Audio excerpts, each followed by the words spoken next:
Baiklah, bismillahirrahmanirrahim. Assalamualaikum warahmatullahi taala wabarakatuh. Macam mana nak besarkan ni?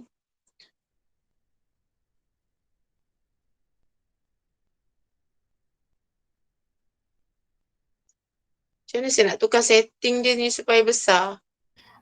Doktor boleh zoom tu doktor. Ada simbol tambah dan tolak bahagian atas.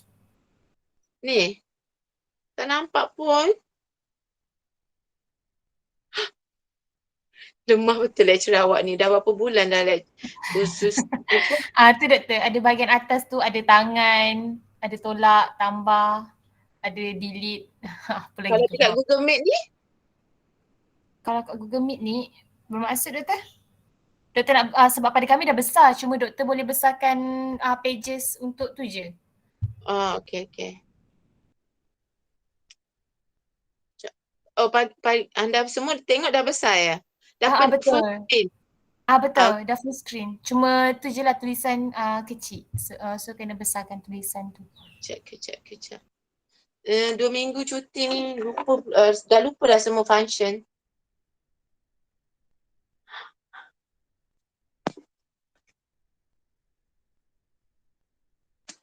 Oh Tuhan. Oh ni dia. Exit full screen dulu. Baru saya nampak apa yang saya nak.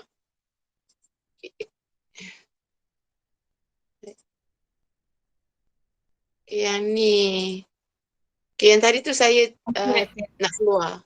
Dah besar kan? Besar-besar. Okay.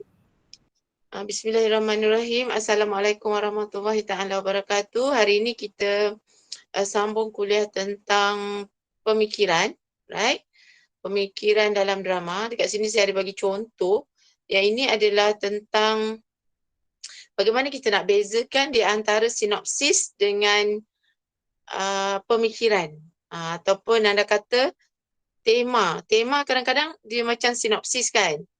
Okey, macam ni saya kata bangsawan saudagar Rapudin mengisahkan cinta hianat antara Sultan Baharin Tarasyah dengan Permaisuri Cendramala kerana kehadiran Dewi Ratna Dewi. Keretakan ini telah menemukan saudagar Rapudin dengan Permaisuri Cendramala. Ini selalu kita jumpa bila kita pergi tengok bangsawan kan, ataupun kita pergi tengok teater, kita akan jumpa mungkin pamphlet dia ataupun iklan dia akan bagi tahu kisah ni tentang apa.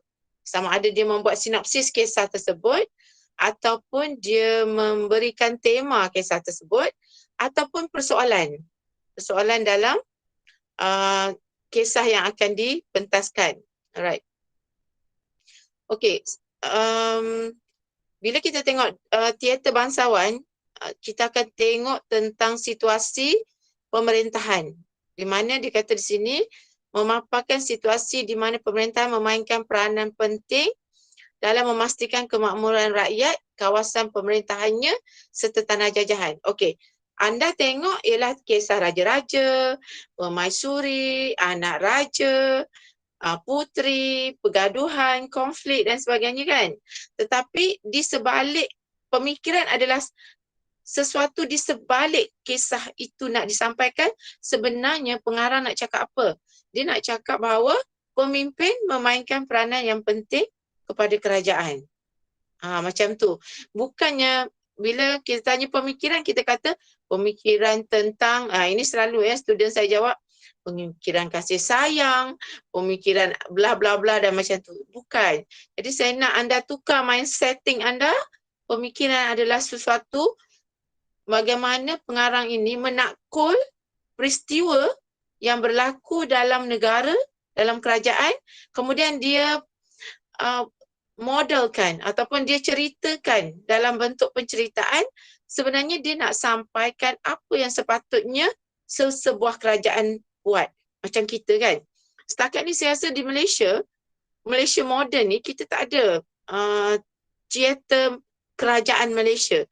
Kalau ada, awak bagi tahu saya. Setakat saya membaca, memerhati perkembangan teater di Malaysia ni, perkembangan naskah mungkin saya ada tertinggal. Tetapi pementasan, kita tak ada sebuah pementasan solid yang menggambarkan sebuah kerajaan Malaysia. Okey, kita ada banyak pemimpin politik, parti politik dan kita ada banyak perubahan kerajaan, pilihan raya dan sebagainya. Cuba anda kaji ataupun mungkin anda tinjau, ada tak satu skrip yang sebagaimana skrip zaman dulu-dulu ni, skrip bangsawan ni, yang menceritakan sebuah kerajaan yang lengkap. Daripada awal konflik, kemudian bagaimana apa yang berlaku, pergaduhan, peperangan dan sebagainya, dan akhirnya apa yang berlaku. Adakah kerajaan musnah, adakah menang, adakah kerajaan tu bergabung, ataupun adakah pecah perintah, adakah kerajaan campuran dan sebagainya. Okey?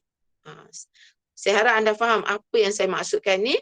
Di mana pemikiran tu bukan benda yang anda boleh kata sebagai persoalan, tema, apa lagi, sinopsis, bukan. Dia adalah satu benda yang refleksi terhadap sesuatu, banyak perkara yang dirumuskan. Maksudnya dalam ni, kalau untuk drama bangsawan ni, dia adalah tentang kerajaan dan pemerintahan. Pemerintah dan rakyat. Macam tu. Bagaimana peranan kerajaan, bagaimana kerajaan menjadi contoh, bagaimana pemimpin menjadi contoh kepada negara. Sebab itu pada zaman dulu tu, sebelum merdeka tu, kita tak dapat nafikan bahawa banyak teater bangsawan tu dan mereka berkembang di sana kerana cerita-cerita macam ni memang diperlukan ketika itu. Memanglah kalau dari segi theatrical, kita akan melihat cara persembahan. Tetapi kalau kita melihat dari segi kandungan dia, konten apa yang nak dibawakan oleh pengarang, itu dia. Selepas itu, bila kita merdeka, kita beralih dah. Bukanlah maksudnya rakyat kita ataupun penulis skrip kita sudah kurang patriotik, tetapi mereka ada banyak lagi perkara yang nak ditumpukan seperti kita bincang sebelum ni, teatralisme ni nak mengisi nasionalisme kan, nak mengisi kemerdekaan sebab kita dah merdeka. Macam mana nak bantu kerajaan untuk membina negara dalam dunia yang nyata. Okey, lagi satu apa yang anda perlu fikir ataupun anda perlu ambil logik ialah macam raja-raja ni, sistem kerajaan raja-raja ni, kita dengan rakyat, raja dengan rakyat, memanglah raja bergantung kepada rakyat, rakyat bergantung kepada raja. Dan kita katakan bahawa raja dan rakyat tak dapat dipisahkan kan.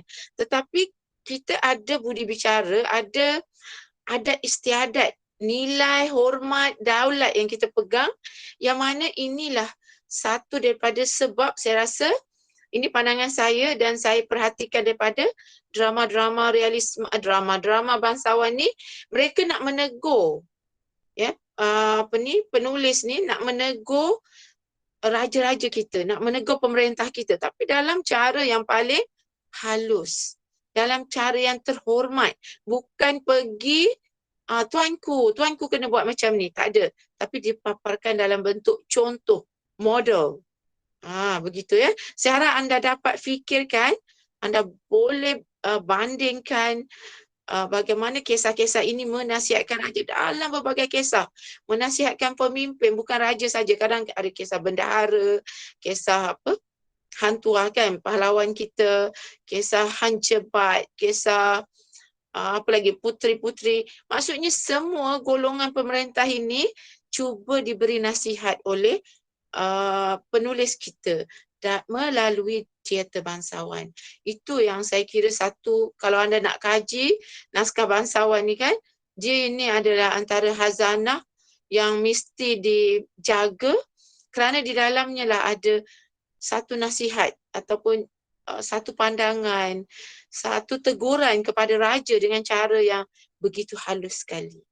Dan dalam masa yang sama, bila ada pemerintahan dan pentadbiran juga, dia adalah tentang negara, tentang kedaulatan negara, tentang kemajuan negara, tentang kemakmuran negara, di mana para pemimpin juga dan rakyat perlu melihat bagaimana sebuah negara perlu ada pemimpin, perlu ada tentera, perlu ada menteri bijak pandai yang akan memandu negara ini ke arah kemakmuran dan kemajuan.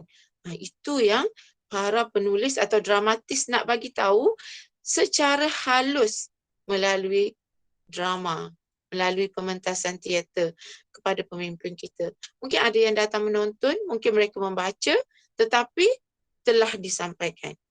Itu dia. Dan rakyat pula melihat tentang apa peranan yang mereka mampu mainkan untuk menjadikan sebuah negara itu aman, makmur. Mereka ada peranan untuk menegur raja. Mereka juga ada peranan untuk menghormati institusi raja. Dan semangat nasionalisme juga mungkin tidak langsung sangat di dalam ini, tetapi ada serba sedikit di dalam itu telah didedahkan kepada rakyat tentang institusi pentadbiran negara yang perlu dihormati, yang institusi itu perlu teguh supaya negara yang diterajui itu makmur, aman dan maju. Okey ya. Saya harap yang tu anda faham, dan bila anda dah faham tentang pemikiran dan bagaimana pemikiran itu dibangunkan oleh para penulis ni, bukan saja walaupun mungkin kita tak sempat nak belajar semua level pemikiran kan, kita cuba yang terbaik, tetapi saya harap dengan penghuraian ini, anda bila anda baca naskah-naskah yang anda kaji tu, anda boleh relate ataupun kaitkan dengan era itu, apa sebenarnya yang penulis skrip nak sampaikan kepada masyarakat pada era itu, tentang masyarakat era itu yang mungkin mahu dijadikan contoh kepada kita. Mungkin masyarakat pada era itu tidak membaca, tak mendengar dan sebagainya. Tetapi kita yang mewarisi hazanah itu, kita dapat mengkaji, menilai dan mengambil iktibar sekiranya ada apa-apa benda yang baik dan yang buruk untuk kita jadikan panduan. Okay, jadi saya harap anda juga akan tengok bila anda baca naskah-naskah anda, walaupun anda tak kaji pemikiran, tapi anda melihat apa sebenarnya sebagai satu ilmu kepada diri kita sendiri, sebagai satu pengajaran iktibar dan panduan kepada kita sendiri, apa sebenarnya yang para pengarang ini, penulis skrip ini dan para penulis dalam jurnal-jurnal lain pun yang anda baca, yang mereka nak sampaikan, yang mereka nak tekankan kepada para pembaca ataupun halayak. Okey, seterusnya. Okey, ini ada penerangan, saya harap anda boleh baca. Ini tentang kehidupan rakyat jelata pun ada dipaparkan dalam. Maksudnya sebab itu tadi saya kata, saya rumuskan bahawa bukan saja tentang pemerintah, pemimpin, tapi rakyat jelata juga diperlihatkan tentang peranan apa yang patut mereka bawakan untuk menegakkan sebuah negara. Ya. Okay, kalau ada apa-apa nak tanya, boleh terus tanya. Kemudian ada konsep wira dan penderhaka. Okey, ini adalah konsep wira dan penderhaka yang mana dalam masyarakat kita sekarang ni pun kita akan tengok. Ada je pemimpin yang kita rasa menyampah kan. Yang membangkang, yang memberontak, yang macam salah tingkah. Ada juga pemimpin yang kita rasa macam kagum, hormat, bertanggungjawab dan sebagainya. Sebab itu memang rencah dalam sebuah kehidupan. Ada pro and con, ada baik dan buruk yang ada peranan masing-masing untuk diimbangi bagi menjadikan sebuah negara itu bergerak ke arah yang lebih mantap. Kerana pembangkang memang perlu. Kalau kerajaan buat semua keputusan mereka sahaja tanpa ada bangkangan, analitikal dan kritikan daripada pembangkang, mungkin mereka tak nampak ataupun kerajaan mungkin memandang lewa kan, tak pandang, tak perasan apa kelemahan dan kesilapan yang mereka lakukan. Itu cynical tu ya. Bagus tu kalau anda tahu apa yang berlaku dekat dalam perkembangan semasa kita akan tahulah pemimpin mana yang betul-betul mahu membantu rakyat, kasihkan rakyat, cintakan rakyat, atau pemimpin yang tak tahu bagaimana nak bertingkah laku apabila duduk bersama rakyat, sebab dia tak biasa, tak turun gelanggang, dia tak biasa merendahkan diri. Dia mungkin anak orang kaya, orang berada, dia mungkin duduk di bandar, mungkin kehidupan dia tidak pernah susah dan dia tak kenal, dia tak tahu nak bertingkah laku kan, seperti yang saya katakan tadi. Jadi itulah yang kita nampak yang jadi bahan kritikan oleh pihak media. Jadi anda sebagai generasi muda yang satu hari nanti akan jadi pemimpin, harus ambil iktibar dan belajar daripada benda-benda yang macam ni, yang memalukan ya. Bagi seorang pemimpin, dia harus matang kerana mereka terpilih. Itulah yang cuba disampaikan oleh drama-drama bangsawan. Okay, saya harap yang lain ni anda boleh baca. Dekat sini ada contoh-contoh yang detail. Antaranya antara drama yang awal oleh Teh Fatimah, Megat Terawis. Kemudian kita ada, sebelum tu kita ada Robohnya Kota Lukut, Kala Dewata. Lepas tu kita ada Sandiwara Anak Derhaka, Ahmad Murad Nasruddin. Kemudian kita ada beberapa lagi. Yang ini nanti kita ada yang khas ya. Yang ni. Okey. Cukup untuk yang tu, cukup yang tu dulu. Kita pergi kepada nota lain pula, iaitu drama 70-an. Drama 70-an. Okay, ini besar sangat sampai tak nampak apa yang ada kat dalam ni.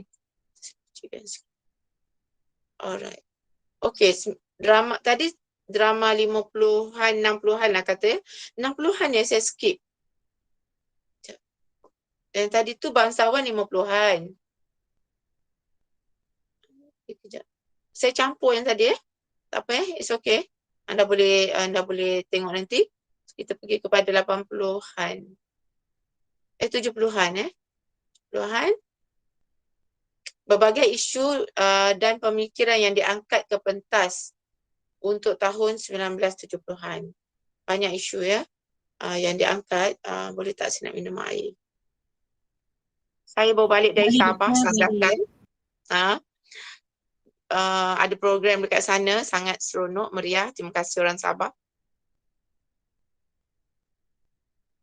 Sama-sama doktor.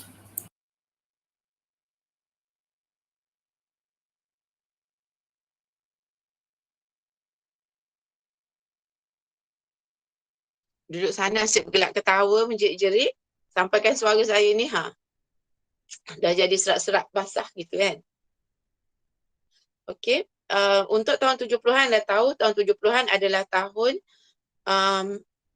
pasca moden. Okey, kita dah belajar sebelum ni. Jadi pemikiran dia mungkin berbeza daripada 70-an dan 60-an. Saya tak tahu ke mana saya letak yang pemikiran drama realisme. Cuba anda pandang nota saya ni, saya tak nampak lah. Ada ke? Oh, realisme tahun 80-an ke saya buat? Sebentar. 80-an.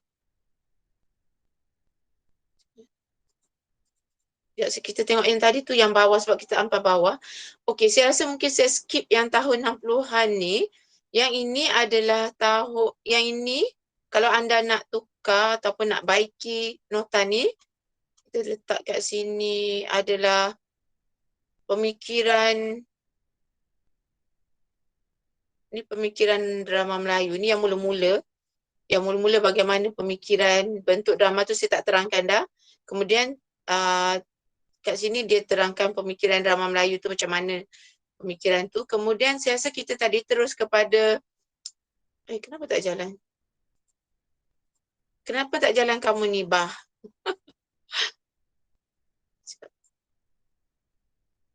What is this?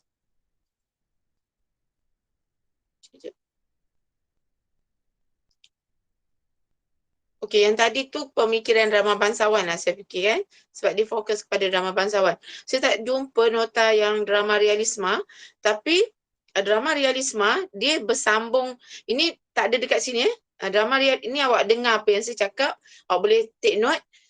Okey, drama realisme kita dah tahu drama dia macam Usman Awang, Esa Mat Said, lagi siapa? Awang Had Saleh. Ada lagi beberapa nama yang Bidin Subari lagi.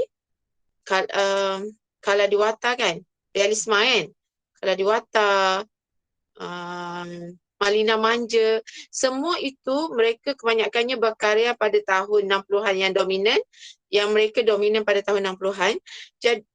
Jadi mereka membawakan drama realisma. Okey.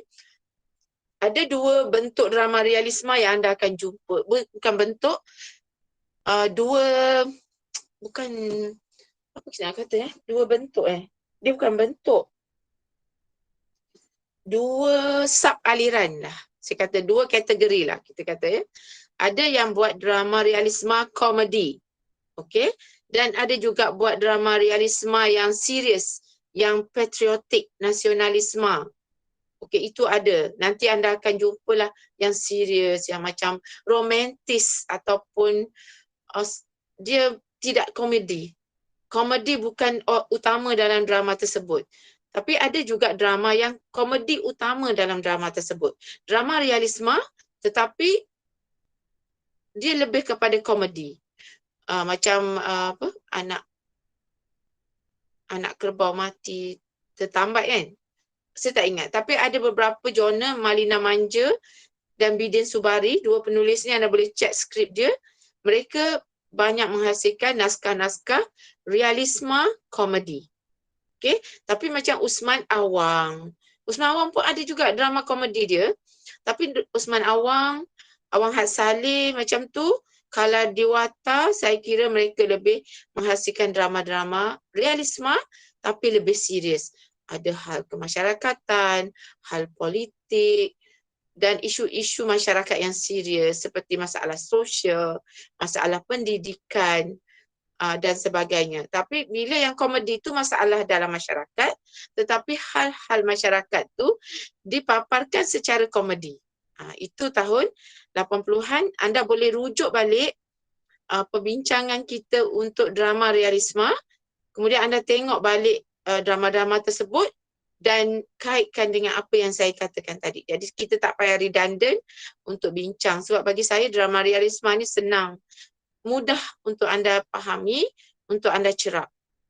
Kalau macam tadi, drama bangsawan ni memang anda mudah, penonton bukan anda saja, penonton mudah untuk memahami cerita, tetapi di sebalik cerita tu mungkin mereka tidak dapat mengeluarkannya. Maksud di sebalik cerita tu mungkin diabaikan. Mungkin mereka ataupun halayak lebih tumpukan kepada hiburan, kisah yang dipaparkan, nyanyian, tarian, extra turn, set dan prop dan sebagainya, hingga mereka lupa tentang pemikiran di sebalik tu, simbolik keseluruhan yang besar yang ada di sebalik drama bangsawan tu. Okey. Sekarang kita pergi kepada pemikiran drama 70-an yang iaitu drama pasca moden eksperimental, yang mana dia ada bermula dengan surrealis, kemudian dia ada expressionis, kemudian dia ada simbolis, kadang-kadang ada absurd, kemudian ada lagi yang lain-lain macam futuristic, happening, physical theatre dan sebagainya Okey. Jadi apa dekat dalam tu, apa yang diangkat seperti yang tertera dekat sini, anda boleh tengok dia memberikan sama ada isu yang pemikiran yang dulu pernah dipaparkan, okey, tetapi mungkin diberi pandangan dan pendekatan baru. Mungkin perspektif terhadap satu isu yang dulu, isu pentadbiran dulu dengan isu pentadbiran yang dilihat oleh penulis yang menghasilkan karya 1970-an ni, mungkin mereka melihat isu yang berbeza. Mereka tak lagi melihat rakyat dan pemerintah, mereka tak melihat politik, mungkin mereka melihat hal-hal lain yang lebih dalam daripada itu. Contohnya penyelewengan ataupun penyalahgunaan kuasa, kronism, rasuah, benda-benda yang reaksi masyarakat, pemberontakan rakyat dan sebagainya. Mungkin mereka melihat benda tu dari sudut yang lain dan mereka memaparkannya pun dalam cara yang berbeza. Bukan lagi kita nampak cara yang kita nampak lihat dalam sandiwara ataupun dalam bangsawan. Mereka mungkin menggunakan simbol, mereka gunakan lampu, prop, set, watak yang mereka mungkin parodikan ataupun simbolkan kepada apa pemikiran yang mereka hendak sampaikan. Okey, sampaikan kita kena, bila drama eksperimental ni, dia lebih mencabar kepada halayak kerana kita kena berfikir. Kita tak boleh lagi masuk panggung, duduk, lepak, dengar, faham, enjoy kan. Tapi untuk teater eksperimental, drama eksperimental, bila anda baca, anda kena beri tumpuan. Bila anda menonton, anda kena beri perhatian. Supaya anda dapat merumuskan maksud-maksud, simbol-simbol, mesej-mesej yang nak disampaikan oleh penulis tu kepada kita. Kalau kita macam terleka, kita akan putus idea daripada apa keseluruhan cerita yang dia nak sampaikan. Right. Kemudian permasalahan dan pemikiran yang baru, segar dan kehadapan, hal yang diangkat bersifat emosi, pemikiran dan di sebalik kehidupan realiti. Dia tak lagi tentang wakil rakyat, wakil rakyat melayani masyarakat, tak ada. Dia kata sini, bukan lagi tentang kejayaan mentadbir sebuah negara ataupun tentang masalah rakyat, itu jelas, tetapi yang mahu disampaikan ialah tentang emosi yang dihadapi oleh watak. Mungkin emosi rakyat, emosi pemimpin, emosi pemerintah, emosi pegawai-pegawai, cabaran fizikal dan mental, fitnah dan ancaman, penghinaan dan ketahanan diri.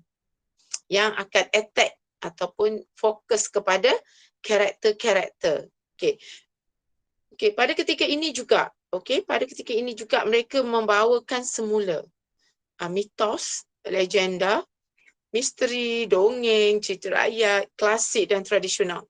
Bukan maksudnya mereka balik kepada teater tradisional, tak. Tetapi mereka memberikan tafsiran baru ataupun terjemahan baru kepada karya-karya sastra tradisional tersebut. Dalam bentuk susunan tafsiran olahan semula digabung jalingkan dengan elemen-elemen teatrikal dan estetik yang lain yang membawakan dimensi dan perspektif baru terhadap bahan sedia ada. Maksudnya mereka, contohnya Puteri Gunung Ledang kan.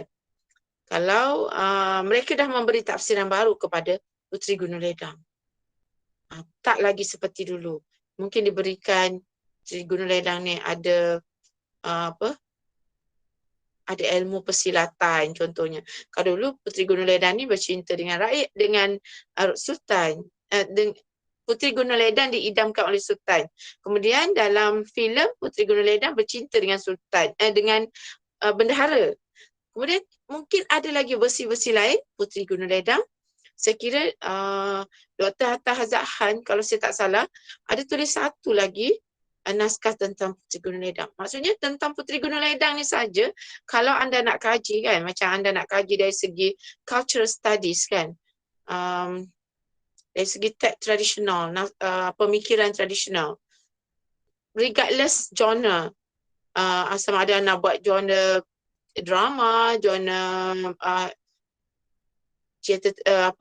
sastra tradisional ke moden ke, anda regardless genre, anda boleh ambil isu tentang Puteri Gunung Ledang, bagaimana mereka reconstruct watak Puteri Gunung Ledang tu daripada watak asal yang muncul dalam sejarah Melayu mungkin ataupun hikayat hang tuah, pergi kepada filem, pergi kepada drama pentas. Sama ada kalau filem tu dia nampak kekal klasik, tapi saya rasa untuk Hatta Hazak-Han, dia sebab dia penulis yang zaman eksperimental, kemungkinan dia telah buat banyak perubahan. Anda boleh bacalah nanti, ada naskah dia ya, Hatta Hazak-Han. Saya kira siapa yang belajar dengan Dr. Zul, kemungkinan anda akan jumpa naskah inilah. Saya tak pasti anda belajar dengan dia ke tak.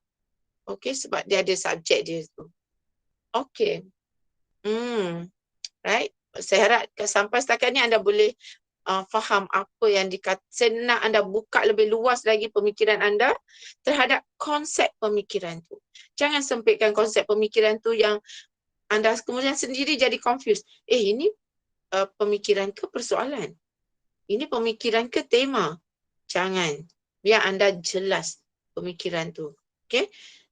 Menyelongkar permasalahan dalam masyarakat yang dianggap sensitif kepada berbagai pihak, golongan masyarakat dan individu, perkauman, penindasan ekonomi, masalah seks, rasuah, ketidakadilan, ketidaktelusan dalam pentadbiran kerajaan dan sebagainya, yang mana isu-isu ini jadi sensitif untuk diceritakan secara langsung, menyebabkan para dramatis menyampaikannya dalam bentuk yang simbolik, yang surrealis, yang guna teknik-teknik tertentu yang hanya orang-orang tertentu saja yang faham. Jadi kalau rakyat biasa yang malas nak berfikir, tengok teater eksperimental ataupun pasca moden, mereka tak akan suka teater ni. Mereka akan rasa macam, apa ni kan. Tapi kalau anda sebagai pelajar teater, anda akan rasa nikmat tengok cerita-cerita yang macam ni. Sebab dia akan mencabar kita. Kita dah, bagi saya anda dah beyond daripada drama-drama yang anda datang untuk berhibur. Tapi anda nak tengok lebih. Anda nak tengok dramatiknya macam mana. Theatricalnya macam mana. Setting macam mana. Konsep dia macam mana. Gaya lakonan macam mana. Penghayatan watak dan sebagainya. Anda nak tengok benda-benda macam tu. Idea-idea baru kan. Yang ada elemen kekaguman. Okay, sebab teater tu orang tak datang semata-mata nak dengar cerita saja. Macam kita dengar cerita ataupun kita tengok movie dekat ruang tamu kan. Kita tengok drama televisyen, tak. Orang ambil usaha untuk datang teater sebab mereka aspek artistik. Keindahan yang dihasilkan oleh para pereka untuk mempersembahkan cerita live secara langsung yang ada di depan mata kita. Okey. Kemudian apa lagi isu-isu yang menjadi bahan untuk diangkat sebagai kisah dalam drama-drama eksperimental ataupun pasca moden ialah tentang tekanan dan batasan undang-undang di samping adat resam dan budaya masyarakat Melayu. Okey, yang kemudian daripada sinilah yang mencetuskan dia macam reciprocal. Okey, era pasca moden datang bersama kesedaran oleh para dramatis terhadap persekitaran dan cabaran dari segi perundangan, macam undang-undang tak boleh cakap tu, tak boleh cakap ni kan. Kalau macam filem dia ada lembaga penapisan filem, hal-hal macam ni juga mencetuskan idea baru untuk menyampaikan cerita. Macam sekarang kita ada teater dalam talian kan. Sebab apa tercetus teater dalam talian ataupun konsert ya. Saya tengok artis pun buat konsert dalam talian. Datuk Siti Nurhaliza first konsert dalam talian saya tengok dekat Malaysia. Pada tahun lepas, bila ada kekangan, kita lebih kreatif. Bila ada kekangan, kita berfikir. Bila ada masalah, kita mengkaji dan mencari jalan untuk menyelesaikan masalah. Itu yang berlaku. Kemudian pada masa yang sama juga, para dramatis ini mereka juga telah terdedah kepada pendidikan dan pengalaman teater ataupun drama barat. Jadi mereka membawa juga pemikiran-pemikiran daripada sana untuk melihat apa yang berlaku di dalam negara untuk disampaikan dengan masyarakat. Okey, seterusnya. Okey, latar pemikiran dramatis. Kesedaran akan peranan mereka terhadap masyarakat Melayu. Ya, sebab ini drama Melayu ya. Jadi apa lagi yang mereka perlu buat? Mereka buat teater yang boleh menegur masyarakat Melayu supaya lebih maju. Okey. Dan dekat sini mereka para dramatis melihat banyak kelemahan orang Melayu. Jadi mereka tegur melalui karya. Mereka sindir, mereka marah, mungkin mereka kritik. Sebab mahu peningkatan dari aspek pengurusan ekonomi, sosial dan politik. Apa halaman ni? 30? Wah, banyaknya. Dramatis melihat banyak. Okey, tak perlu. Yang ni anda dah faham maksud dia. Okey. Ini dia reflect kepada tahun 80-an ya. Okey, mungkin saya campur kot nota ni. Tahun 80-an, dakwah dan cara hidup berasaskan nilai Islam telah semakin meningkat. Okey, hold on. Saya nak minum air. Tekak saya kering sudah.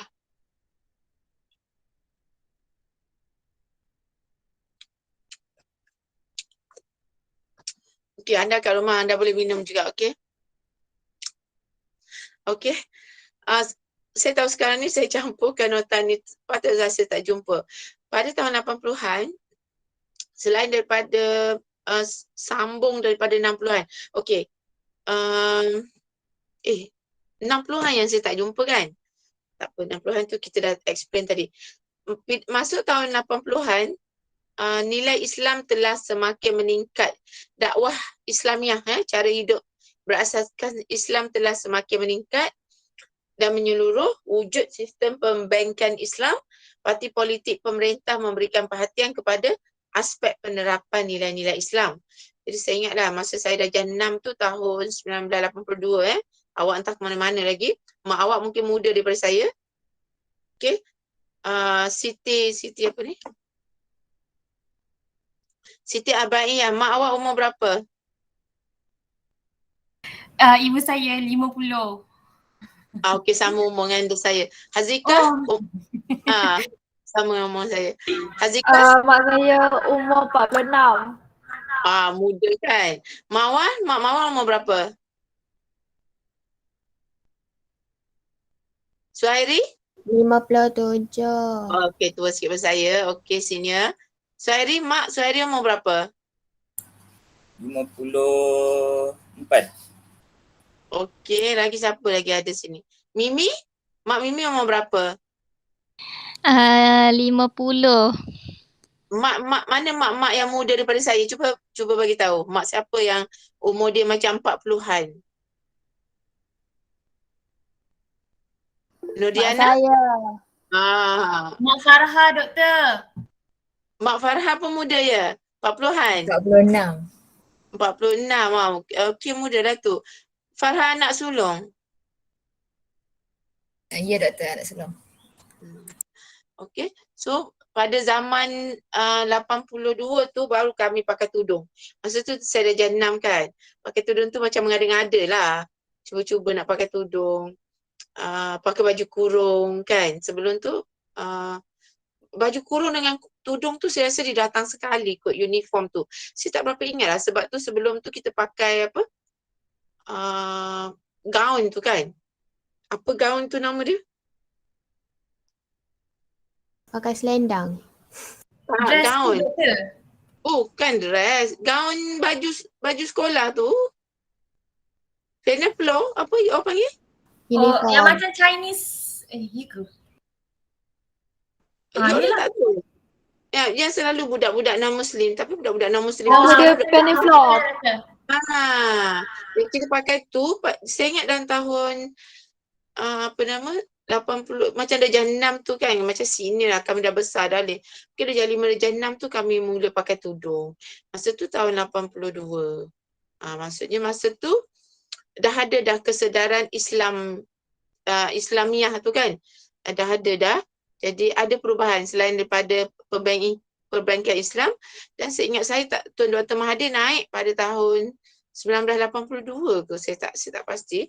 Tapi di bawah Tun Mahathir ni banyak perkembangan yang berkaitan dengan Islamic banking, hal-hal lain yang berkaitan dengan Islam. Kemudian Datuk Seri Anwar Ibrahim pun di antara pemimpin-pemimpin kita yang ketika itu ABIM kan, mereka lah yang menunjukkan dari segi pentadbiran. Sebab masa tu mereka sama-sama memerintah. Sama-sama memerintah. Pemerintah negara ketika tu memandu, membentuk kerjasama dengan kerajaan-kerajaan Islam dunia. Okay. Jadi sampai sekarang lah kita akan nampak banyak bagaimana negara kita pun dah jadi hub, macam hub makanan halal, perbankan Islam kita jadi contoh. Kemudian pengurusan haji kita pun efisien. Apa lagi?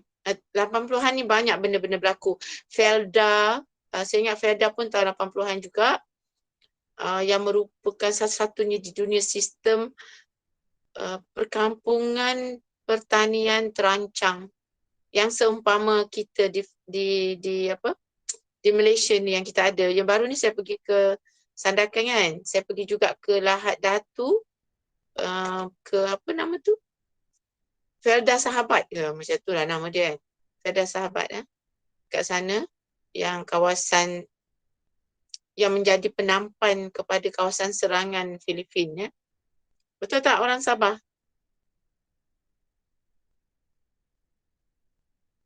Betul, Doktor.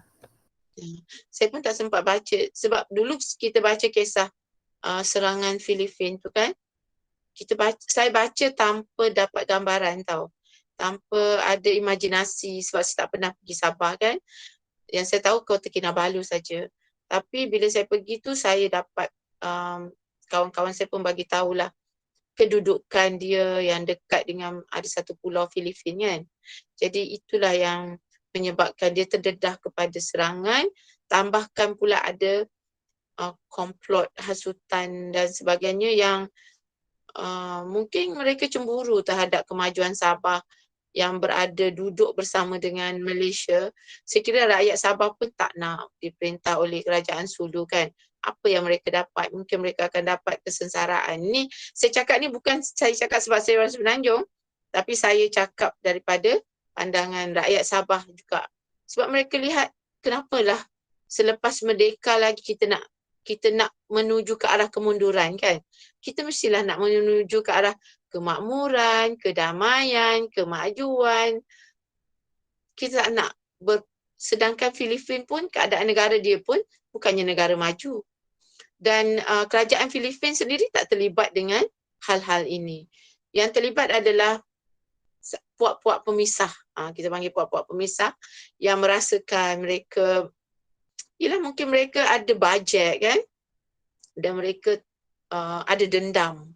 Ada bajet, ada dendam, mungkin ada anasir-anasir daripada kita tak tahu daripada mana yang menghidupkan kembali kemarahan keturunan-keturunan yang mereka kata keturunan-keturunan ni, sebab keturunan ni adalah sejarah ya, yang mereka rasakan mereka berhak dan sebagainya. Tetapi apabila berlaku pengagihan kuasa politik antarabangsa dan itu yang mereka tak dapat terima, jadi mereka melakukannya secara illegal, tidak mengikut undang-undang antarabangsa untuk mendapatkan balik. Bukan semua Sabah lah saya ingat dia nak kawasan-kawasan tertentu. Itu saya tak tahu sangat ya. Tapi itu adalah apa yang saya dapat rumuskan daripada perbincangan dengan kawan-kawan yang duduk dekat Sandakan yang ada Serdana Mara di Lahad Datu. Memang saya tak sempat pergi banyak tempat di Lahad Datu, masa pun terhad kan. Saya pergi 5 hari, 1 hari tu 2 hari perjalanan. Jadi hari kedua, ketiga, keempat tu memang penuh dan dapat juga buat banyak-banyak aktiviti juga lah dengan anak-anak sekolah seni Elopura, dengan guru-guru sekolah kebangsaan Muhibah di Sandakan. Itu dia isu-isu yang menjadi latar belakang kepada sesuatu drama. Macam anda anak-anak Sabah kan, atau anak-anak mana-mana negeri, cuba kaji balik anda punya sejarah negeri anda, sejarah kampung anda. Mungkin ada peristiwa-peristiwa besar yang berlaku yang tak pernah diungkapkan. Anda boleh tuliskan semula. Tak kisah, bukan semestinya dalam bentuk drama. Mungkin anda boleh tulis dalam bentuk cerpen, novel, hikayat, pantun, syair. Mungkin anda boleh tuliskan dalam bentuk cerpen kan, ataupun skrip macam tu, puisi.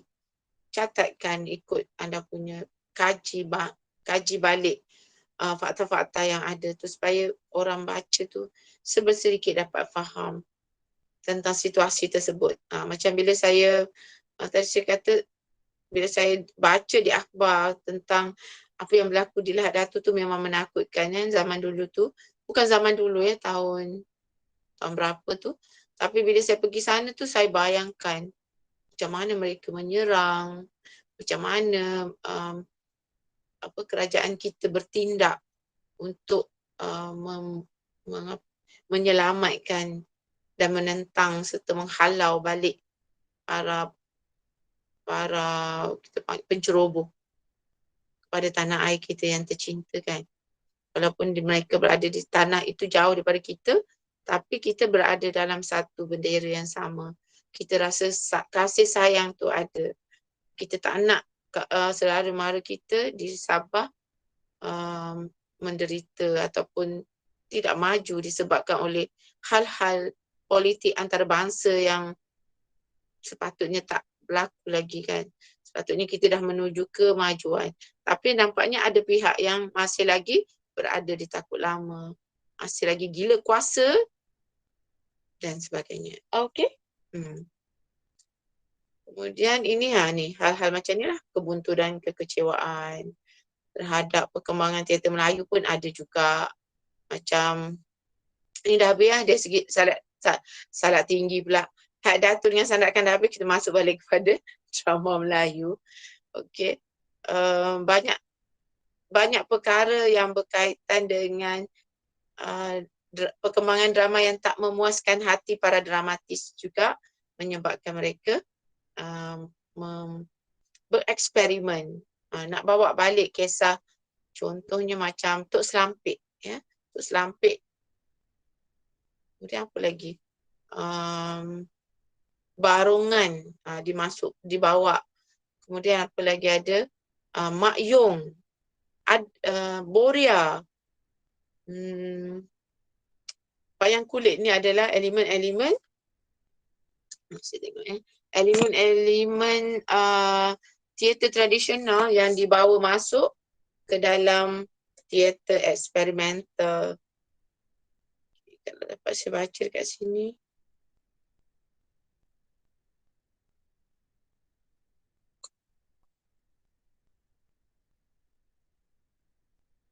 Contohnya macam Umbut Mayang Mengurai kan. Umbut Mayang Mengurai tu karya Khalid Saleh. Dia tentang tu. Tentang yang persembahan tradisional tu. Siapa orang Terengganu? Ada tak orang Terengganu dalam kelas saya? Tak ada. Tak ada orang Terengganu. Mawar? Tak Kelatih ada. Kita sepadan, Doktor. Kelatih banyak. Sepadan Terengganu, besut ya? Besut Terengganu lah. Tak, tapi sekolah je alik sana. Duduk? Duduk Kelantan. Pas putih. Okay. Tak adalah Terengganu dia. Logat Terengganu pun tak ada. Kan? Tak ada. Ada? Tak ada. Tak ada langsung? Kat rumah tak cakap? Tak. Dengan kawan je lah. Speaking Kelantan lah? Speaking Okay. Kelantan. Okay. Jadi yang itu yang Khalid Saleh buat, dia ada dua seingat saya. Dia mengangkat satu tentang lagu Ulit Mayang. Kedua tentang bunian. Bunian ni sebab apa jadi kategori eksperimental? Sebab dia bukan manusia kan? Dia makhluk asing. Makhluk asing pula. Yelah makhluk asing. Makhluk alam lain. Sebab kalau cerita realisme, dia makhluk, dia orang biasa. Orang yang kita boleh relate kehidupan harian. Tapi Khalid Saleh ni dia menceritakan tentang orang bunian.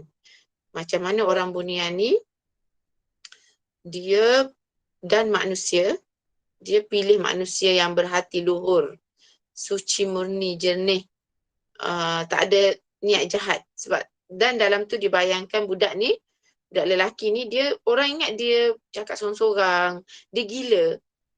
Tapi sebenarnya Khalid Saleh nak bagi tahu bahawa dalam dunia, dia pergi ke dunia lain, dia akan bercakap dengan orang di sana. Macam kita tengok dalam filem Hantu Kak Limah kan. Macam mana Hussein tu bercakap dengan Puteri Bunian tu, orang lain tak nampak hantu tu kan. Orang lain tak nampak, dia je yang nampak.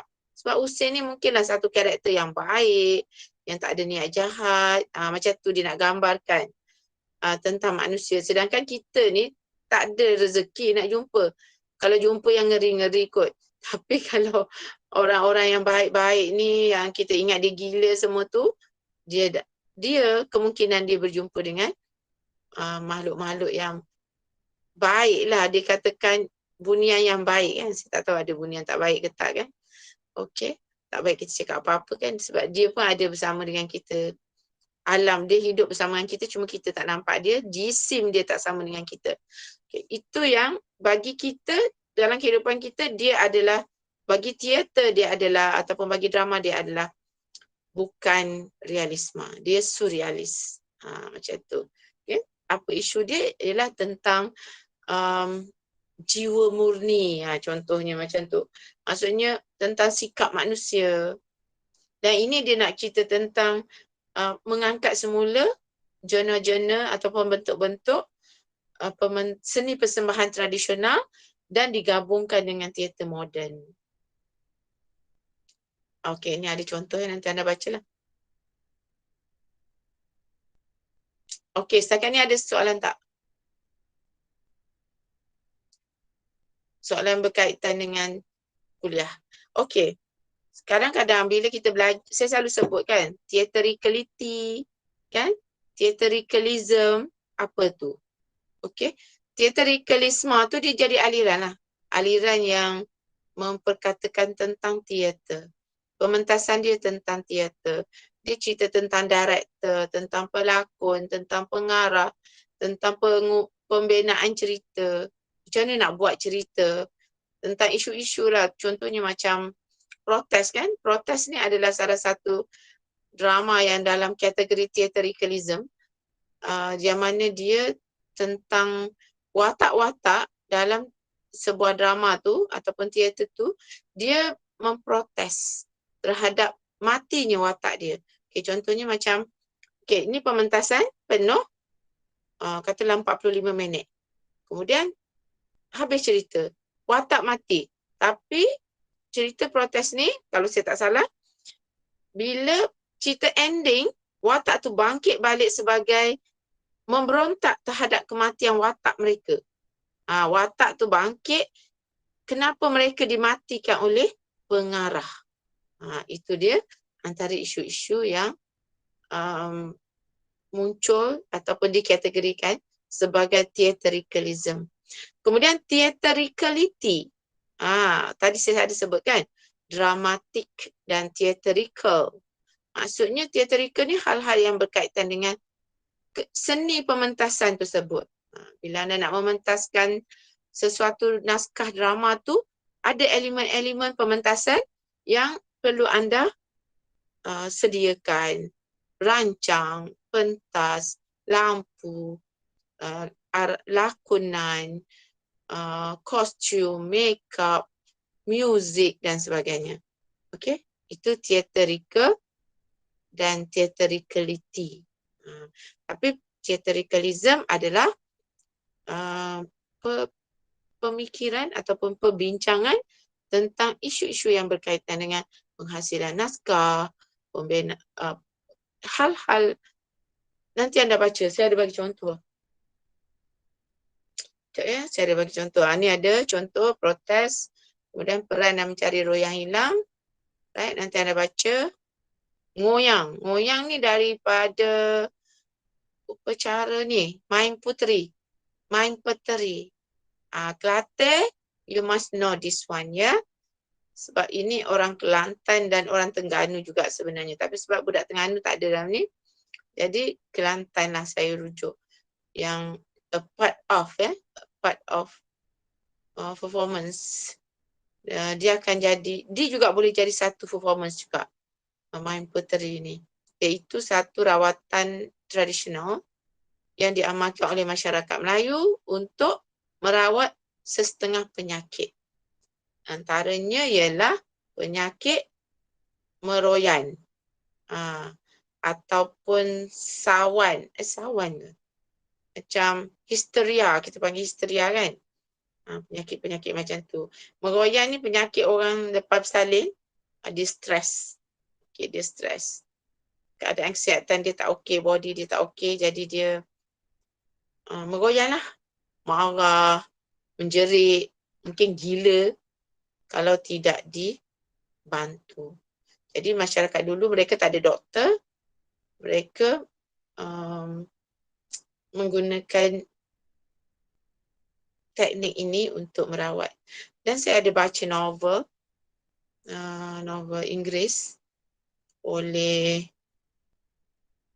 Barbara Ismail nama dia, penulis Amerika. Dia menulis banyak, saya dah baca empat novel dia, semua tentang Kelantan. Dia menulis tentang Main Puteri ni, saya tak ingat tajuk dia apa.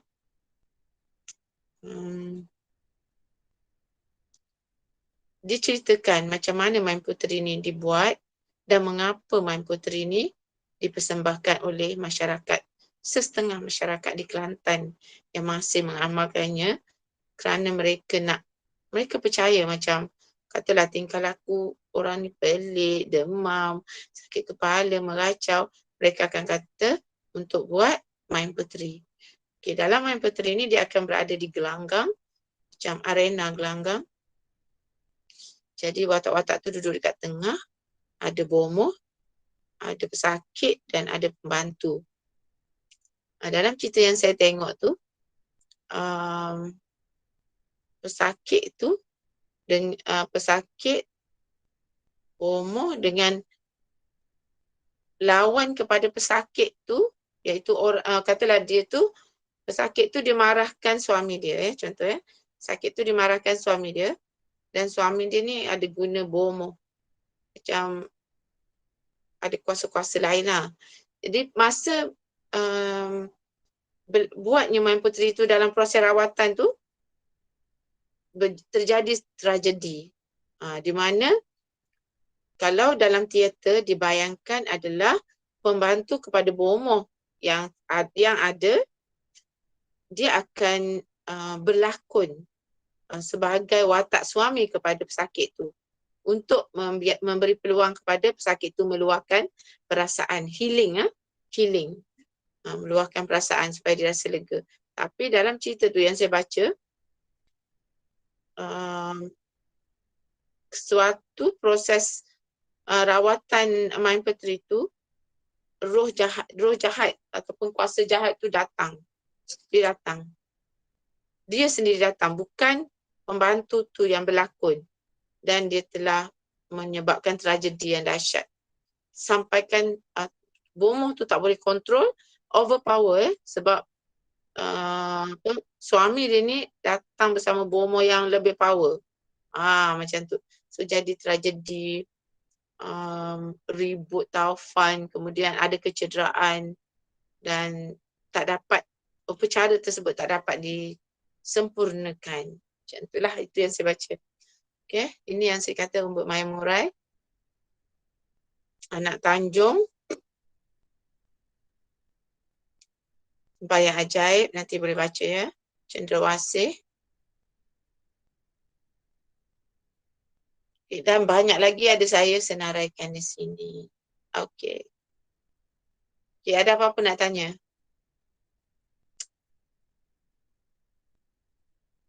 90-an Pasca kolonial kita dah belajar. Kenapa ada dua 90-an ni? Oh, ni 80-an.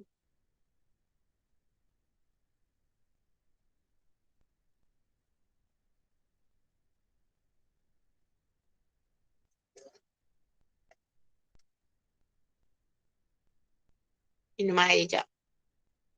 Ada pun. Okay, bolehlah kita tengok sekali imbas, okey?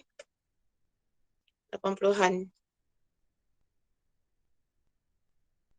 Sekejap.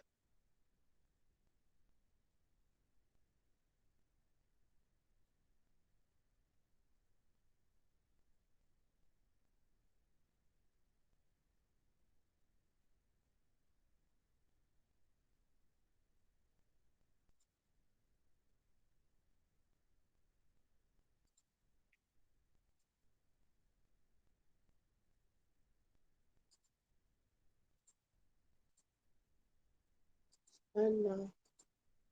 Indo. Ni dia. Baru saya jumpa. Okey.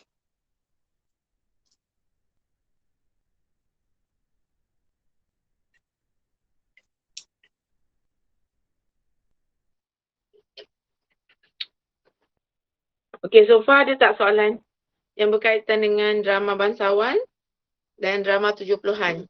Kita masuk sikit drama 80-an sebab saya dah jumpa nota dia. Saya buka tadi saya minum air mineral kan. Sekarang saya buka satu kopi pula. Sepatutnya tak boleh nak minum ais kan. Tapi tak sempat nak bancuh kopi panas. Jadi saya minum kopi daripada tong tu. Okey. Baiklah, ni dia punya nota dia. Ini dalam bentuk PowerPoint, saya tak convert dalam bentuk. Macam ni saya nak besarkan. Macam tu. Awak tak nampak besar ya?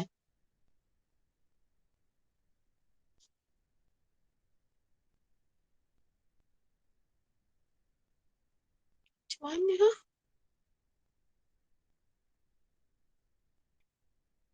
Oh, tak boleh lah share besar. Okey, tak apa, forget it. Okey, sekarang ni kita tengok dekat sini beberapa tajuk drama 80-an. Boleh rujuk dalam antologi drama kontemporari Rahma Haji Bujang ataupun Profesor Rahma Bujang, Allahyarham Profesor Rahma Bujang. Kemudian ini bukan realisme ni, tapi dia terbit pada tahun 80-an, so saya tak nak ulas sangat sebab dia bukan realis. Yang ni Ajong, Sandakan Sabah, saya baru pergi sana. Kaum Bajau, Sandakan daerah ke bandar ya? Daerah. Acara membuat ancak bersama pesta ajong-ajongan. Saya ringkas saja ya. Yang ni kita nak tengok apa benda yang disampaikan oleh dia tentang pengalaman tentang tradisi kaum Bajau serta isu dia adalah penerimaan masyarakat terhadap amalan tersebut. Kemudian ada Zakaria Arifin, si tanggang anak derhaka, penunggu pusaka, kembara raja. Kau nak abaikan yang ni, ini semua tajuk sekiranya anda terjumpa, anda bolehlah tengok ya. Dan yang merah tu saja ya. Ashura, pemain, hari-hari takhir seorang seniman, saya ada sebut tadi. Itu dalam tahun 80-an. Ini ada juga ni, arah ke mana. Saya rasa ini bukan nota, ini bukan nota pemikiran ni. Salah ni, patutlah tak wujud. Saya, sorry ya, ini bukan nota pemikiran. Tak ada macam perbincangan pun. Jadi kita pergi tahun 90-an lah, tak payah kacau. Jiwa kacau nanti. Okey, kita pergi kepada 90-an. Ada senarai drama. 90-an, Lazrimion. Apa yang berlaku pada tahun 90-an? Kita ada Lazrimion, daerah Zeni. Lazrimion, daerah Zeni ni adalah drama yang diadaptasi daripada novel Sastrawan Negara S. Samad Said, daripada novel daerah Zeni ya, saya rasa. Dan untuk drama ni, dia fokuskan kepada watak Lazrimion. Siapa yang ada baca daerah Zeni ni boleh share dengan saya. Saya baca, tapi saya tak berapa ingat sangat. Okay. Kemudian kita tengok yang menjelma dan menghilang, Sastrawan Negara Anwar Ridwan. Dia tentang politik yang melibatkan 3 lapis dunia. Okay. 1, dunia kayangan. Macam ni. Dia ada 3 layer lah. Dunia kayangan dan dunia antara kayangan dengan dunia biasa. Jadi orang di kayangan dua lapis, 2 kategori masyarakat. Masyarakat kayangan turun, masyarakat kayangan dia adalah hablur. Okey, macam jisim halus. Macam kita kata roh kan. Roh, contohnya roh apa masuk ke dalam badan kita jadi orang lain. Contohnya saya, roh siapa? Roh Dr. K masuk ke dalam diri saya. Saya jadi Dr. K. Badan saya. Jadi orang yang dalam kayangan tu dibayangkan sebagai jisim halus. Tapi dia ada kehidupan dia di kayangan. Tapi kemudian bila dia turun, dia menjadi manusia. Dan kalau saya tak salah saya tak ingat. Dia akan menjadi sama ada baik atau jahat. Sama ada dia ni masuk menjadi roh yang baik atau yang jahat. Ikut takdir lah. Macam tu lah lebih kurang dia punya maksud. Okey. Itu yang menjema dan menghilang. Dia tentang politik pentadbiran juga. Cuba kita tengok nanti kalau ada. Di Tanah Rongkin, tak payah abaikan. Okey, ini yang Langit Petang. Johan Jaafar. Saya tak tahu kenapa nota ni macam ni. Dia bukan macam nota pemikiran. Doktor tak share screen ke? Kenapa saya tak share? Tak keluar Tak ada pun. Alah, letih Tak je saya keluar cakap. doktor. Dah. Patutlah tak ada kat sini. Sorry. Tu. Okey. Okey doktor dah nampak. Yang tadi tu yang 80-an tadi nampak tak? Tak. Okey, tak apa. Yang ini 90-an. Okey, ini naskah-naskah 90-an yang kemungkinan awak jarang jumpa. Alright? Ni tengok balik kan. Nazimion. Yang menjema dan menghilang. Kemudian Tanah Ronggeng, Mahkamah, Nyo Garden, Selasih Idaman. Awak tengoklah tajuk-tajuk ni. Tajuk-tajuk ni dia bercampur pada tahun 1990-an ni. Karya-karya bercampur. Maksudnya tak ada yang dominan sangat. Eksperimental pun dominan. Realisme pun dominan. Dalam masa yang sama, naskah sejarah untuk bangsawan pun dihasilkan. Dan pada tahun 90-an ni juga ada berlaku banyak adaptasi terhadap karya-karya daripada novel kepada drama. Contohnya yang ni, Johan Jaafar adaptasi novel Samad Said, Langit Petang. Tajuk dia Langit Petang 12 tahun kemudian. Dia inspired daripada berinspirasikan drama Langit Petang. Okay, isu dia, ini tema dia. Dia tentang apa? Ini bukan pemikiran Ini adalah daripada tajuk-tajuk ni saya harap kita dapat memikirkan tentang apa yang pengarang ini fikir pada tahun 90-an. Pada tahun 90-an dan pada tahun pada tahun 80-an dan tahun 90-an pengarang mempunyai satu bentuk pemikiran, kalau tak sama sangat pun ada persamaan di sana isu-isu dia. Sekarang dah ada isu tentang penyakit leukemia. Dulu kita tak dengar lagi kan dalam drama ada leukemia. Sekarang dah ada. Tapi kalau call tentang kewartawanan pun ada. Okay, dalam 90-an ni ada isu-isu tentang kewartawanan. Kalau dulu fokus mungkin kepada watak-watak kerajaan dan sebagainya. Isu-isu yang berkaitan dengan kerajaan. Tapi bila tahun 1990-an ni, dah lebih banyak lagi aspek-aspek yang menjadi tonggak ataupun menjadi yang menyebabkan yang menjadi tonggak pemikiran hingga dramatis ini menghasilkan karya-karya tersebut. Okay, lagi apa? Ada 9 slide je. So yang ini Lantai Ti Pinky.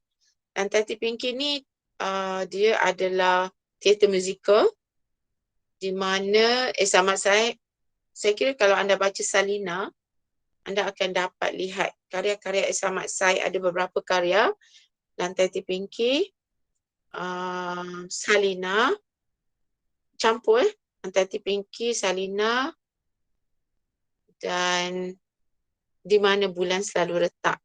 3 karya ini anda boleh baca dan anda boleh tengok kehidupan di Singapura pada tahun 50-an. Dia latar dia sama. Macam ni. 50-an. Salina pun 50-an. Ada watak seperti Nyai Sunarti, Siti Udaya, John Kiding. Mereka ni macam orang-orang yang datang kan, yang mungkin dari Indonesia, yang berada di tanah Melayu, yang di mana ketika itu Singapura juga adalah tanah Melayu. Mereka berada di sana, datang bekerja, dan mereka hidup bersama dengan masyarakat setempat di kawasan yang mungkin kawasan setinggan ya, kita kata. Sebab zaman tu zaman perang, kesusahan masih ada lagi. Sekarang pun masih ada kesusahan, tapi zaman tu memang selepas perang lah saya kira, selepas Perang Dunia Pertama. Tu selepas Perang Dunia Kedua, sorry. Jadi hidup mereka teruk. Sampaikan mereka tak ada pilihan lain. Saya tidaklah membela pelacur. Saya tidak bersetujulah kalau kata tak ada dah cara lain untuk hidup. Pelacur je lah hidup. Kan? Itu pilihan. Tapi mungkin Samad Said melihat lebih lagi daripada tu. Mungkin pada ketika itu tak ada peluang kerja. Mungkin kalau restoran pun dah ramai orang kerja kat restoran. Mungkin kalau syarikat pencetakan mesti ada kemahiran. Jadi melacur lah yang paling mudah. Yang modalnya adalah badan, kan?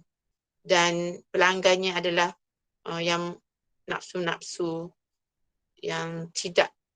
Dan ketika itu mungkin ajaran Islam, dakwah Islamiah tu sangat tipis lah. Maksudnya belum sampai tahap berdakwah.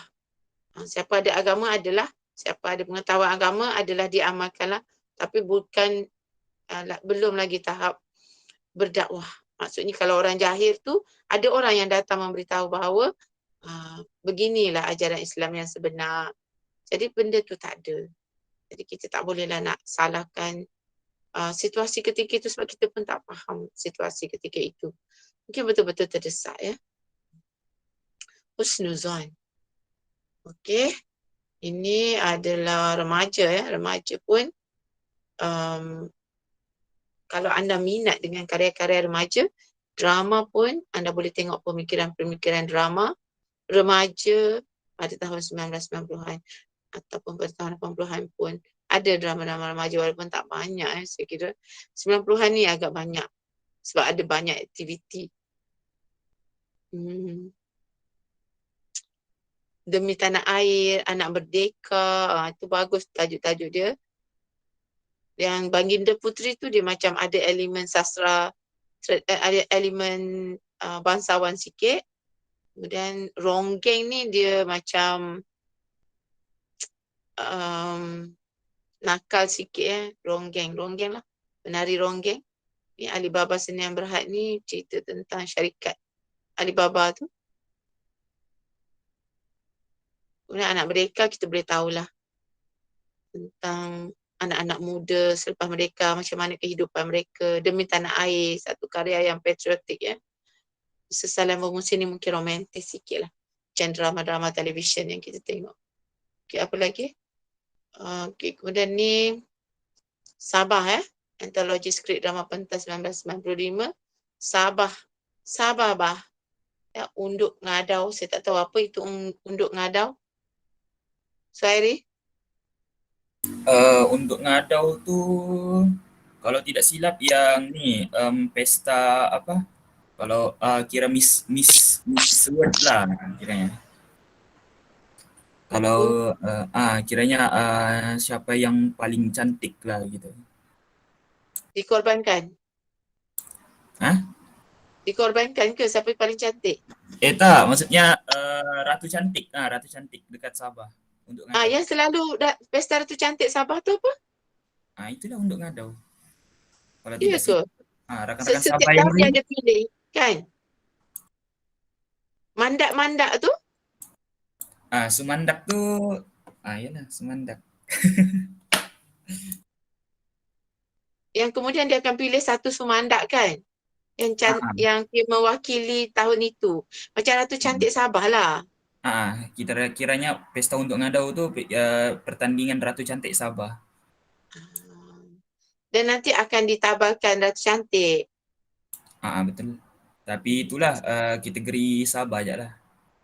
Yelah, betul lah. Dah tentulah sebab istilah dia pun unduk ngadai kan. Unduk ngadau. Jadi nanti kalau orang Sarawak dengan orang Semenanjung rasa tak fair lah pula kalau itu untuk peringkat nasional. Tentulah peringkat Sabah. Okay.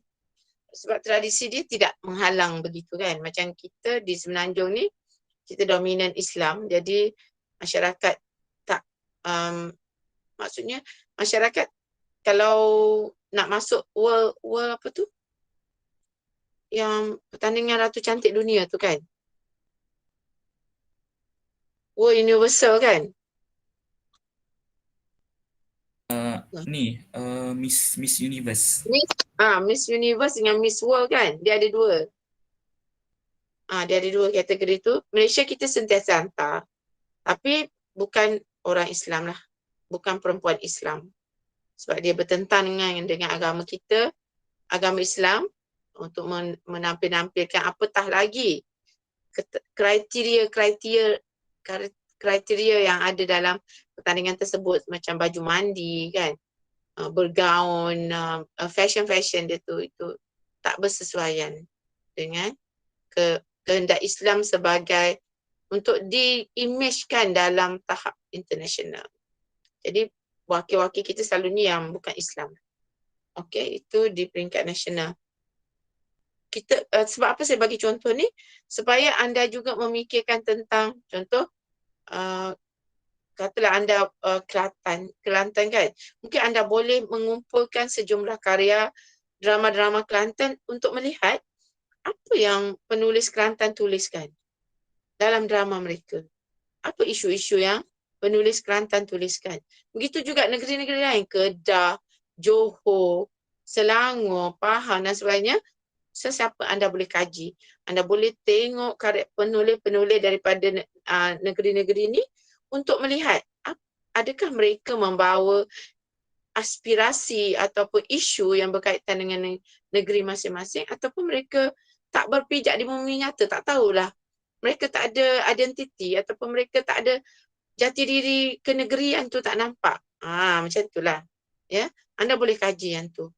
Sebab tu kadang-kadang kalau ada student saya nak kaji tentang macam anda nak buat disertasi kan, tesis dan sebagainya, saya selalu tanya, anda orang mana? Okey, kalau Kelantan, Melaka contohnya. Macam dulu ada satu student Melaka tu, saya suruh dia kaji hal Melaka, sejarah Melaka, hal yang berkaitan dengan Melaka. Akhirnya dia kaji tentang peranan Melaka, peranan ada satu badan JKKM Melaka lah contohnya dalam melestarikan pantun ataupun dondang sayang. Macam tu. Jadi apa peranan institusi ini? Itu lebih bagus untuk anda menyentuh hal-hal yang lebih terperinci. Yang mana data tu bila anda balik, anda boleh kumpul data-data tu. Okey? Ini untuk anda punya pandangan hadapan lah. Okay, ni tajuk-tajuk buku. Okay, saya rasa cukup dah setakat tu. Sekarang dah pukul 11.30. Ada satu lagi. Cukup, tapi ada satu lagi. Bukan yang ni. Perubahan pemikiran sekejap.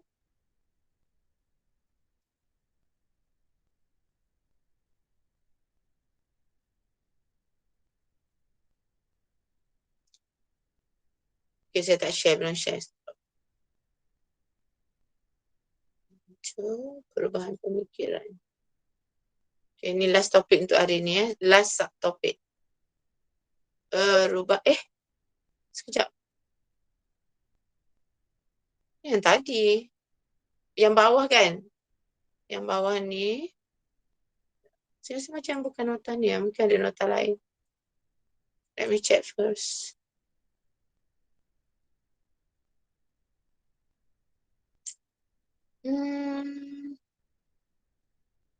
Kalau tak ada kita boleh guna nota ni juga. Cuma lebih ringkas lah. Sebab saya tak jumpa.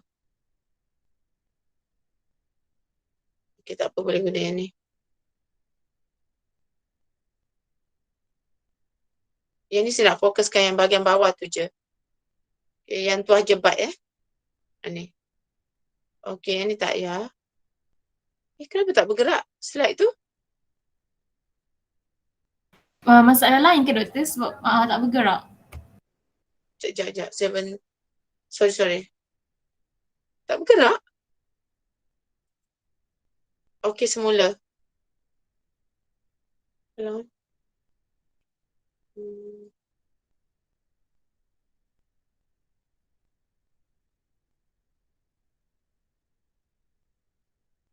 Ni. Okay.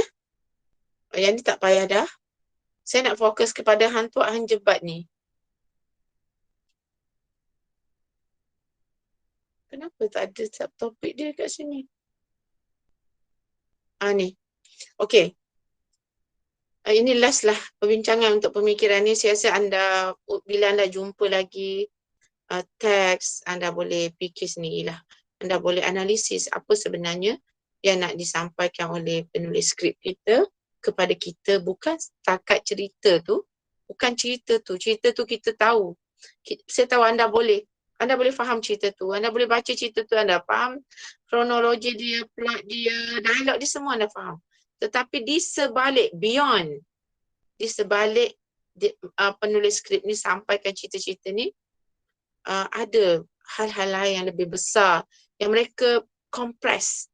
Dalam cerita tu ada isu yang mereka nak kita fikirkan, yang mereka nampak, yang mereka mahu jadikan pengajaran, iktibar, ataupun mereka harap dijadikan teladan, ambil tindakan dan sebagainya. Okay, sekarang ni kita nak lihat kadang-kadang ada isu-isu tu isu tu berpanjangan.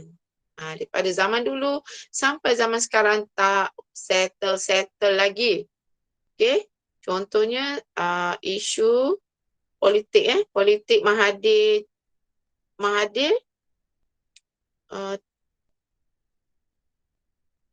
Anwar Ibrahim dan Najib tu rasa kan.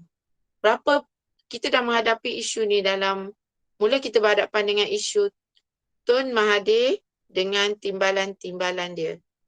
Okay, itu permulaannya. Timbalan dia kalau saya tak salah ada 3.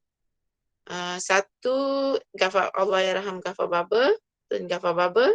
Kemudian Tun Daim Zainuddin. Dan ketiga, Datuk Seri Anwar Ibrahim. Kemudian Datuk Najib ke pernah jadi timbalan menteri? Timbalan Perdana Menteri? Pernah ke? Tak pernah rasanya. Beliau pernah jadi, pernah ya. Dan beliau juga pernah jadi Menteri Kewangan. Semasa zaman Tun kan? Betul. Okey, kejap ya. Semasa zaman Tun, dia jadi Datuk Najib jadi Menteri Keuangan. Lepas tu, adakah dia jadi timbalan Perdana Menteri? Tidak. Dia tak sempat. Tak sempat, Doktor. Maksudnya ada 3 timbalan kan? Lepas tu, yang terakhir, Datuk Seri Anwar dijatuhkan. Lepas Datuk Seri Anwar, siapa jadi timbalan Perdana Menteri? Itu Musa. Betul? Itu Musa Hitam. Ya ke? Dia Datuk Ghaffar Baba dulu. Tun Ghaffar Baba, lepas tu Musa Hitam. Lepas tu, bukan Daim Zainuddin, Daim Zainuddin Keuangan kan? Menteri Keuangan. Okey. Tun Ghaffar. Siapa tadi? Musa Hitam. Musa Hitam. Lepas tu, Anwar. Anwar kalahkan Ghaffar.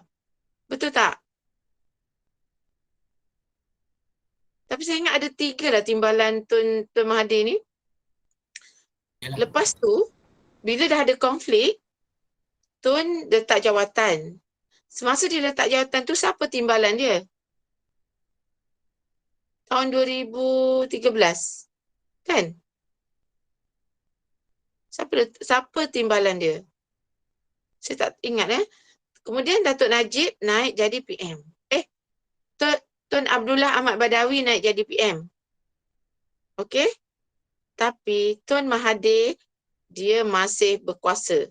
Bukan berkuasa, dia macam dia ada yayasan kepimpinan perdana macam itulah. Dia ada dekat Putrajaya kan? Dia punya apa? Yayasan kepimpinan perdana macam tu. Okey? So maksudnya dia masih ada dalam sistem politik.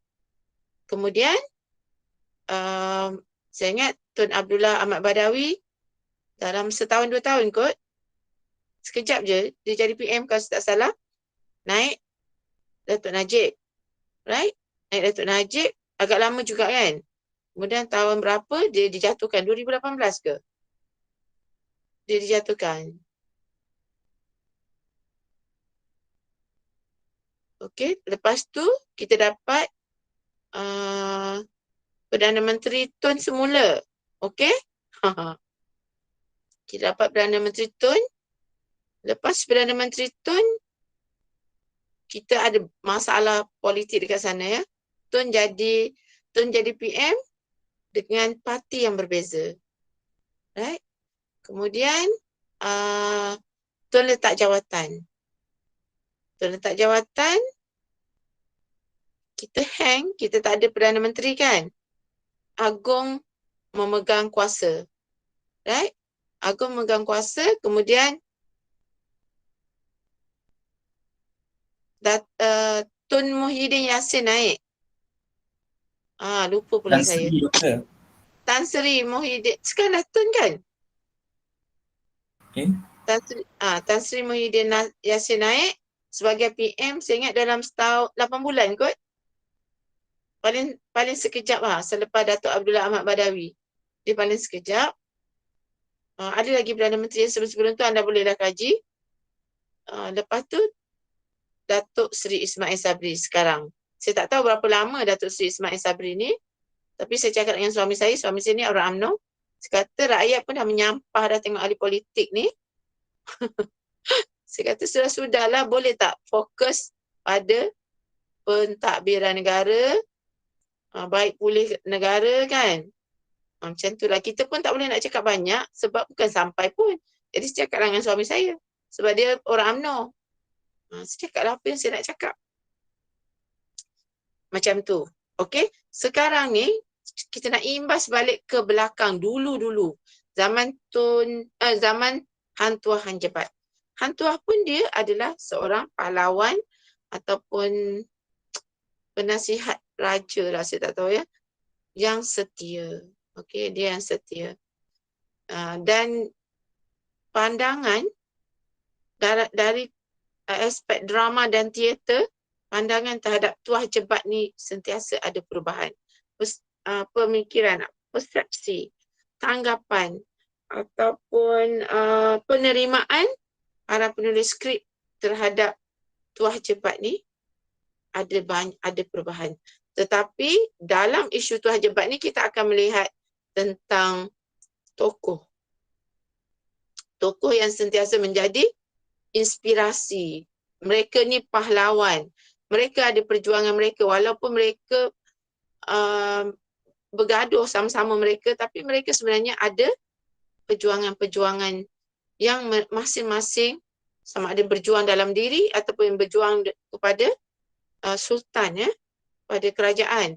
Kemudian kita akan melihat tentang isu keadilan, kesetiaan. Mungkin orang melihat Jebat lebih kepada keadilan, macam dia menuntut keadilan Tuah, kanda Tuah dikatakan. Tapi Tuah pula lebih kepada kesetiaan. Macam tu. Kemudian ada isu lain, antara dia berdua pula ada kasih sayang. Kemudian Jebat dikaitkan dengan penderhakaan. Tuah pun ada isu penderhakaan, sampaikan dia dibuang oleh Sultan pada satu ketika ke Melaka, ke Sungai Melaka, bendahara sorokkan dia, tak bunuh dia kan. Sampaikan dia di isytihar derhaka ke, sampaikan dia kena bunuh. Saya tak tahulah kesalahan dia apa, saya tak ingat. Adakah dia overpower Sultan selepas dia balik daripada sebelum dia pergi ke Pahang, Ada sesuatu dia buat, saya tak ingat kenapa sampai dia dihukum. Saya rasa dia difitnah kan? Ada tak yang baca?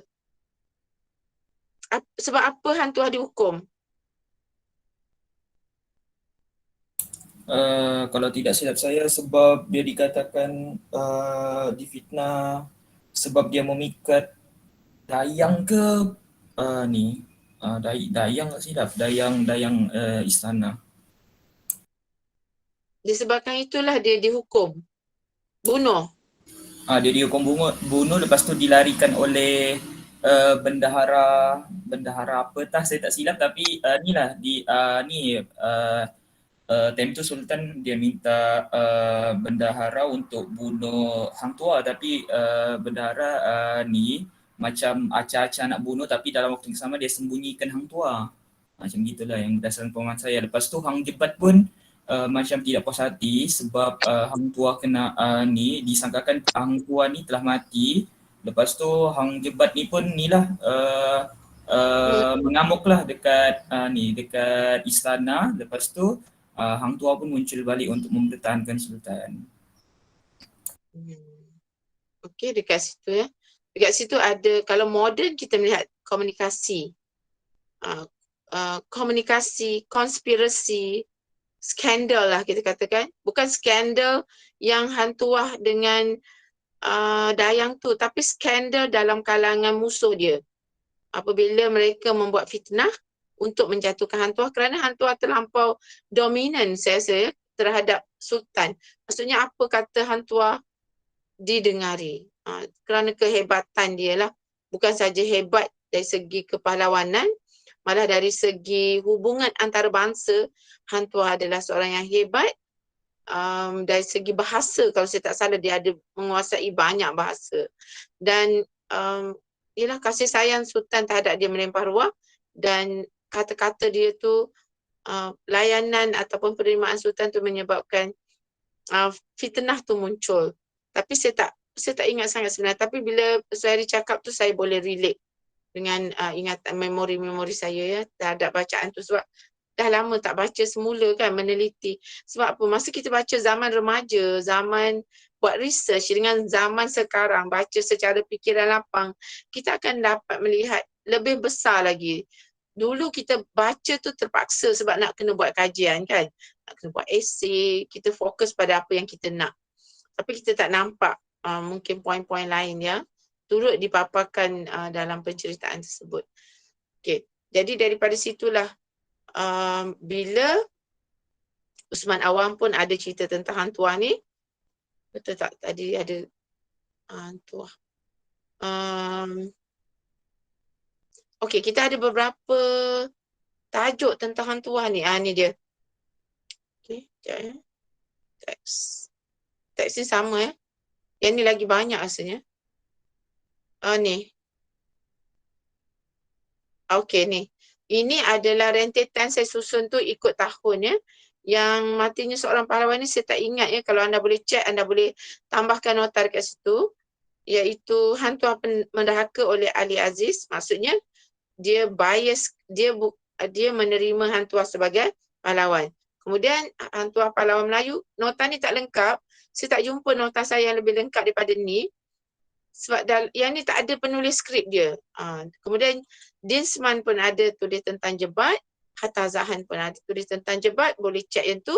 Kemudian Usman Awang dia seperti naskah yang 1964 ni yang pro kepada kita tak tahu dia pro kepada siapa yang ni. Sebab dia tak ada tajuk dekat depan. Saya rasa Han Jebat saya rasa. Dia pro kepada Han Jebat. Yang ini Han Jebat menderhaka. Yang ini matinya seorang pahlawan sebab Jebat yang mati kan. Jadi okey, sebab apa saya paparkan isu Tuah Jebat ni adalah bagaimana isu Tuah Jebat ni berubah-ubah tanggapan masyarakat terhadap apa yang telah dilakukan oleh kedua-dua tokoh ini. Kedua-dua pahlawan Melayu ini yang tersohor ini. Apatah lagi Hang Tuah. Okay. Jadi itulah. Saya rasa cukuplah kuliah setakat ini saja. Mungkin anda nak tanya apa-apa boleh tanya dengan saya. Sebarang perkara. Dan ketua kelas ada ada tanyakan tentang penghantaran assignment.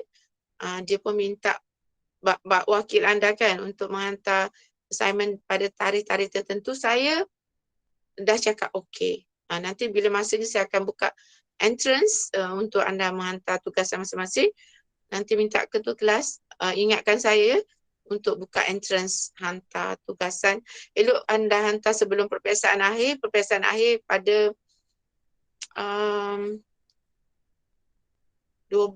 anda punya paper 12 hari bulan 2 kan.